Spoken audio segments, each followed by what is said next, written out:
हाय दोस्तों, मेरे YouTube channel में आप सभी का स्वागत है। मैं आपको सुनाने जा रहा हूँ राजू बलिहाटी की लिखी एक कहानी जिसका नाम है नाटक का मंचन। आइए मुड़ते हैं कहानी की तरफ। नाटक का मंचन। मंच पर बोलने में कितनी परेशानियां होती हैं, इसका सबसे बड़ा उदाहरण तो हम खुद हैं।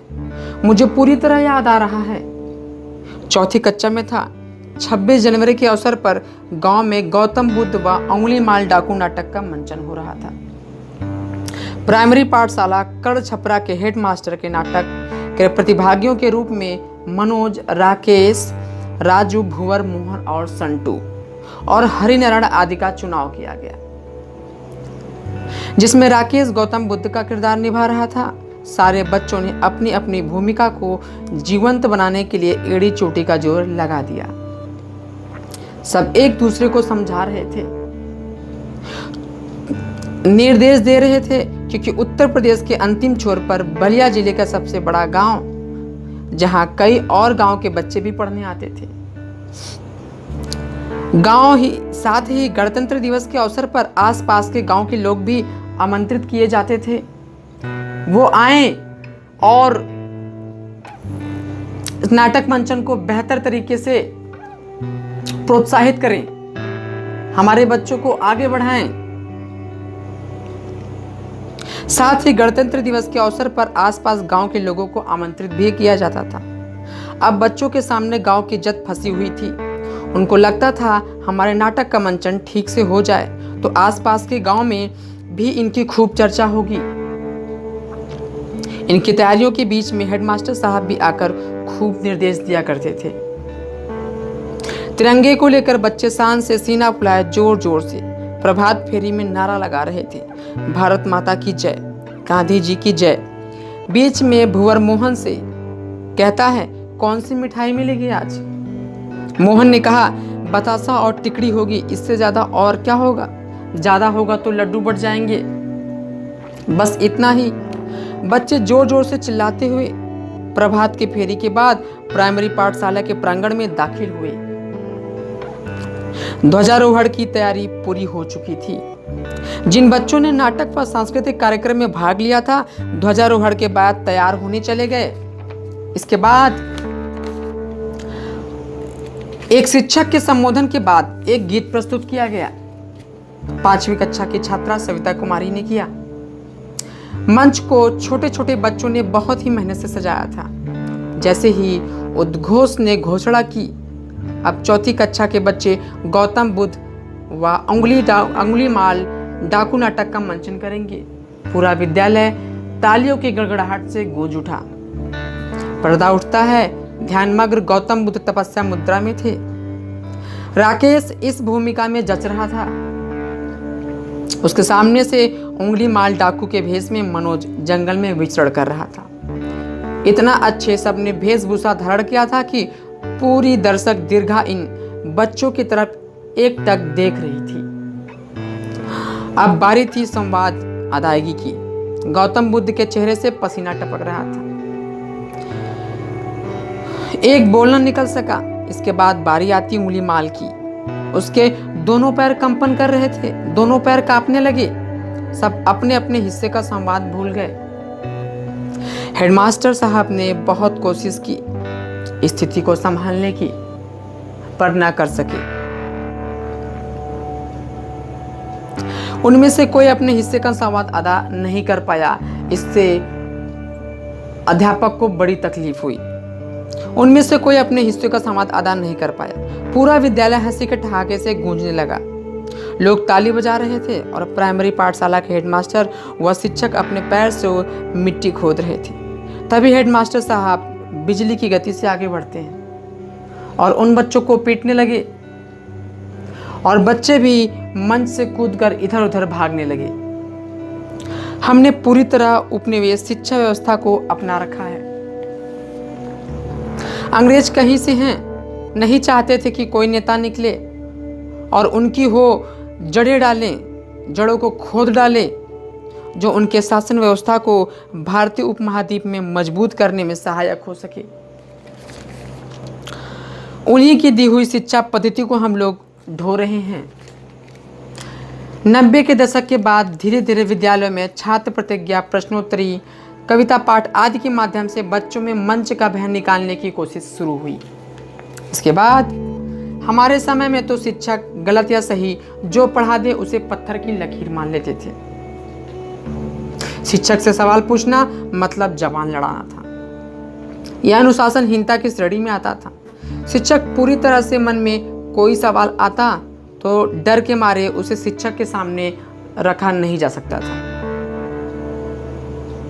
शिक्षक पूरी तरह से राजा महाराजा की तरह कक्षाओं में व्यवहार करते थे।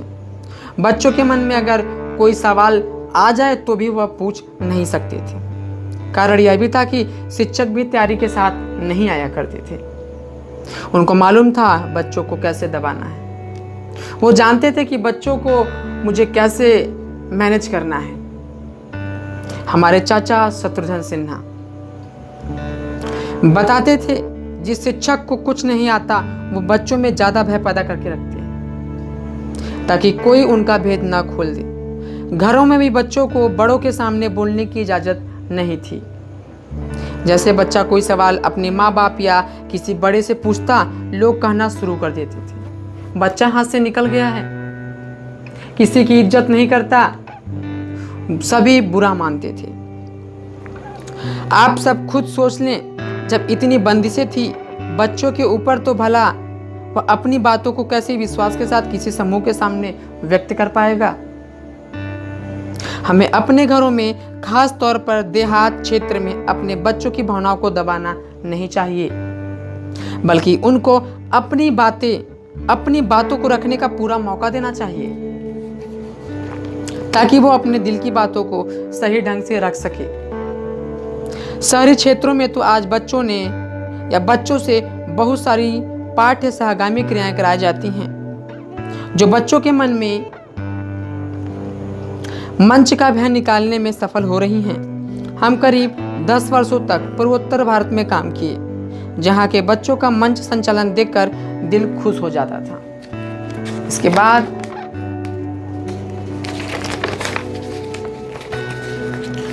हम सोचते हम लोगों को इस उम्र में मौका नहीं मिला, मौका मिलता ही नहीं था बोलने का।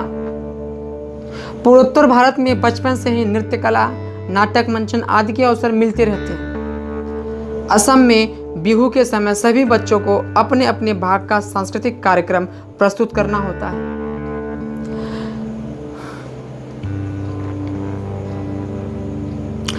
जहां माता पिता भी अपने बच्चों को सांस्कृतिक कार्यक्रम में भाग दिलाने के लिए तत्पर रहते हैं। यह एक बहुत बड़ा फर्क दिखा पूर्वोत्तर भारत और उत्तरी भारत के लोगों के दृष्टिकोण में। खास तौर पर बच्चों को लेकर उत्तर भारत में जहां बच्चों को सिर्फ पढ़ो और सिर्फ पढ़ो पर बल दिया जाता है, वहीं पूर्वोत्तर में बच्चों की रुचि के अनुसार उनके माता पिता उनको पूरी स्वतंत्रता देते हैं बोलने के लिए, आगे बढ़ने के लिए। नाटक मंचन में कमी कहाँ थी, उनमें निम्न कमियां थीं। आज जब उनके बारे में सोचता हूँ हंसी के साथ दुख भी होता है। उस समय हम लोगों को विद्यालयों में बोलने नहीं दिया जाता था, दबा दिया जाता था। सिर्फ पढ़ो और पढ़ो, बस एक ही बात ही सिखाई जाती थी। पहले कमी थी, बच्चों को अभ्यास खूब अकेले में कराया गया पर भीड़ के सामने नहीं। यही अभ्यास अगर सारे विद्यालय के बच्चों को बिठाकर सबको एक साथ कराया गया होता तो शायद ये नाटक सफल हो गया होता। दूसरा, उस समय बच्चों को भीड़ के सामने बोलने के बहुत कम अवसर मिलते ही नहीं थे। दूसरा, उस समय बच्चों को भीड़ के सामने बोलने के अवसर तो बिल्कुल नहीं मिलते थे। जो बच्चे ज्यादा बोलते थे उन्हें अनुशासनहीन मान लिया जाता था। बच्चों को भीड़ के सामने मंच से किस प्रकार अपनी भावनाओं को व्यक्त करना है उन्हें पता ही नहीं था, कभी अवसर ही नहीं मिला। बच्चे इतनी बड़ी भीड़ का सामना पहली बार कर रहे थे, जिसके कारण भीड़ के सामने अपनी भावनाओं को कैसे रखना है, काबू करना है, उन्हें पता ही नहीं था। वो अपनी बातों को रखने में असफल हो जाते हैं। अंतिम बच्चों से ज्यादा शिक्षा व्यवस्था का दोष था, क्योंकि बच्चों को इससे पहले बोलने का मौका नहीं मिला था। इनको हम निम्न स्तरों से दूर भी कर सकते हैं, हमें राज्य सरकार के विद्यालयों से उपनिवेशक परंपरागत शिक्षा को हटाना होगा। जैसे केंद्रीय विद्यालय, नवोदय विद्यालय व पब्लिक स्कूलों में प्रार्थना सभा के दौरान ही बच्चों को तरह तरह के कार्यक्रम प्रस्तुत करने के अवसर दिए जाते हैं, वैसा ही अवसर ग्रामीण क्षेत्रों के बच्चों को देना होगा।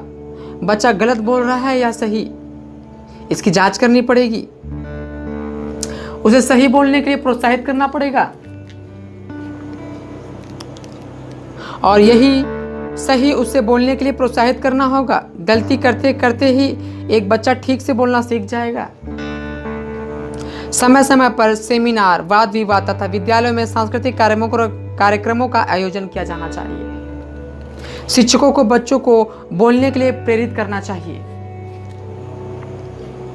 जो उनके मंच पर जाने में त्रुटियां दिखे उसे दूर करने की कोशिश करनी चाहिए। उत्तर भारत में अक्सर बच्चों को घरों में बोलने की मनाही होती है। अधिक बोलना अनुशासनहीनता माना जाता है।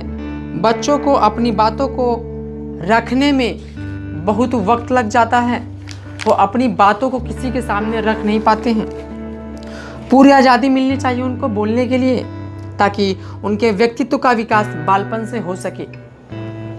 बच्चों को ऐसे अवसर उपलब्ध कराना चाहिए ताकि वो समसामयिक मुद्दों पर अपनी राय व्यक्त कर सके। मार्टिन लूथर ने कहा है, भाषण में सफलता मुझे तब मिली जब मैं मंच पर यह सोचकर खड़ा होने लगा कि उपस्थिति जन समुदाय मिट्टी के बने निर्जीव खिलौने का ढेर मात्र है। इन शब्दों के साथ कहानी का अंत होता है। फिर आपसे मिलते हैं अगले कहानी में। धन्यवाद।